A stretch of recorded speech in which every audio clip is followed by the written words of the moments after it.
बिस्मिल्लाहिर्रहमानिर्रहीम। आज का लेक्चर हम इशफ़ाक़ अहमद की एक बहुत ही खूबसूरत बात से शुरू करेंगे।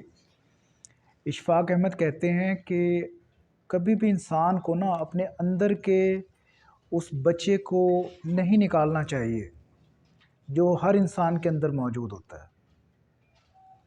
अब इस बात को अगर थोड़ा सा डीपली देखें तो बच्चे के अंदर ना एक आदत होती है तजस्सुस की, खोजने की, जानने की। और ये बड़ी अहम आदत है। अगर ये बच्चों की ये आदत अंदर ज़िंदा रहे ना और इंसान के अंदर एक तजस्सुस कायम रहे तो वो बहुत कुछ सीख सकता है, को बहुत कुछ समझ सकता है। ठीक है, क्योंकि आप ये देखें कि जब बच्चा किसी चीज़ को देखता है तो उसके बारे में सवालात करता है कि ये ऐसा क्यों है, ये ऐसा होना नहीं चाहिए था, ये ऐसा क्यों हुआ। तो जैसे मैंने आपको एक लेक्चर्स के दौरान वाई के बारे में बताया था ना, तो वाई भी यही है जैसे कोई तजस्सुस होता है। अब लाइफ के अंदर कैसे हम प्रॉब्लम का सलूशन निकालते हैं, ये कैसे लाइफ सेटल होती है, मैं इसकी आपको एक मिसाल एक बच्चे से ही लेता हूँ।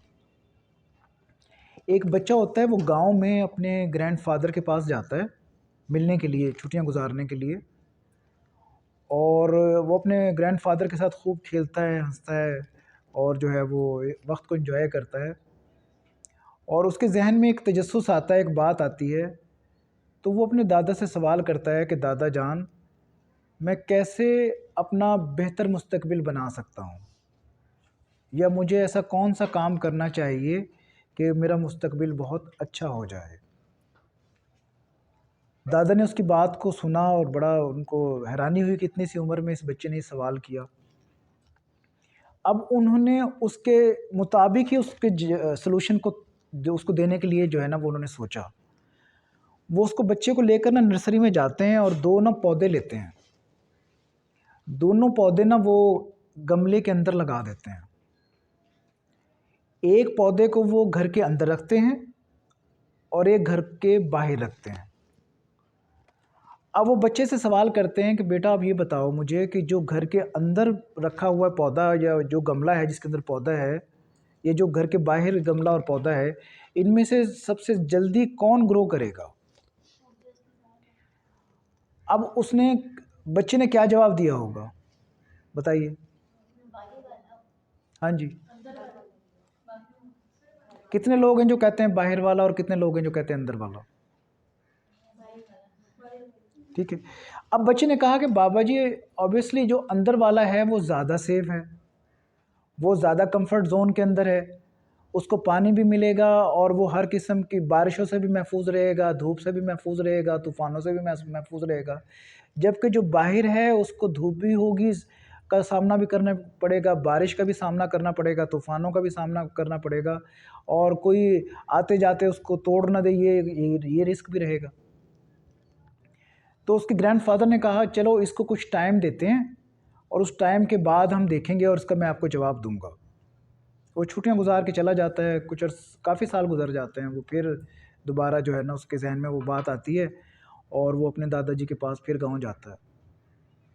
अब वो दादाजी क्या करते हैं, उसको पहले वो ला के दिखाते हैं अंदर वाला जो प्लांट और गमला जो रखा था ना। तो वो गमला ग्रो कर गया होता है और वो जो है वो बड़ा एक अच्छा लग रहा होता है। वो उसको देख के मैंने कहा था ना दादाजी के अंदर वाला जो है वो ग्रो करेगा।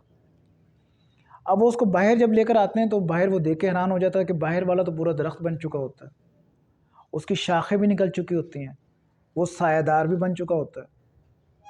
वो बड़ा हैरान हुआ।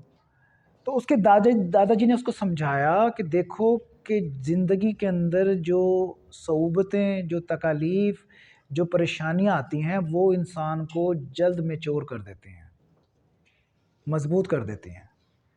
जिसने कभी इनको फेस ही ना किया हो, जिसने कभी इनको देखा ना हो, झेला ना हो, बर्दाश्त ना किया हो, उसके अंदर कभी भी मजबूती नहीं आती है। जो बाहर था उसने बारिश को भी फेस किया, जो बाहर था उसने धूप भी बर्दाश्त की, जो बाहर था उसने तूफ़ानों का भी सामना किया। तो क्या हुआ कि वो वक्त से पहले ग्रो भी कर गया और उसकी शाखें भी जो है वो निकल गई, वो सायादार भी बन गया। और जो अंदर था वो बेसिकली कंफर्ट जोन में था, उसको कोई दुख तकलीफ परेशानी बारिश तो किसी का भी सामना नहीं करना पड़ा, लेकिन उसकी ग्रोथ जो है वो रुक गई, बहुत स्लो स्लो उसने ग्रो किया। ठीक है, तो ज़िंदगी का फ़लसफ़ा भी यही है। जो लोग घर के अंदर बंद हैं, जो लोग दुखों से तकलीफ़ों से परेशानियों से आंखें मोड़ लेते हैं, जो फेस नहीं करना चाहते, जो लोगों से को फेस नहीं कर सकते, जो मामलात को फेस नहीं कर सकते, वो लोग फिर उनकी ग्रोथ भी उसी तरह होती है ज़िंदगी के अंदर।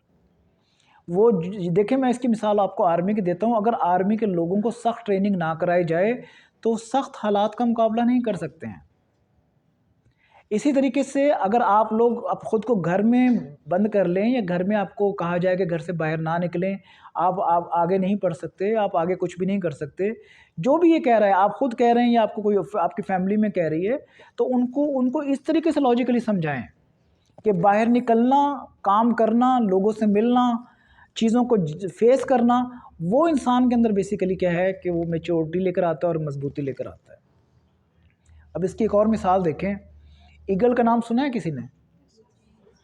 ईगल जो है ना, 40 साल के बाद वो बूढ़ा हो जाता है।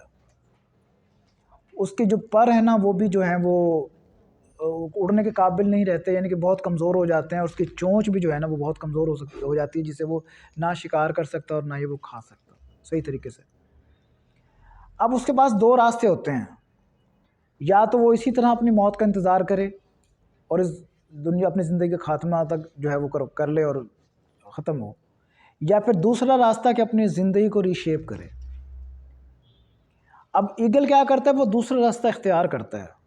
वो 40 साल के बाद उड़ता है और जंगलों में, पहाड़ों पे निकल जाता है, बिल्कुल जैसे गुमनामी की ज़िंदगी की तरफ चला जाता है।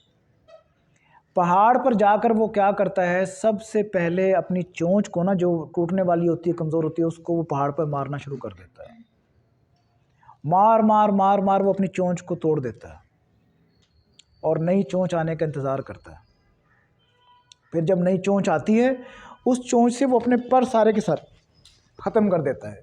जो कमज़ोर हो चुके होते हैं, जिनकी वजह से वो उड़ नहीं सकता, वो सारे पर जो है ना वो ख़त्म कर देता है अपने जिस्म से। फिर उनके पर नए परों का आने का इंतज़ार करता है।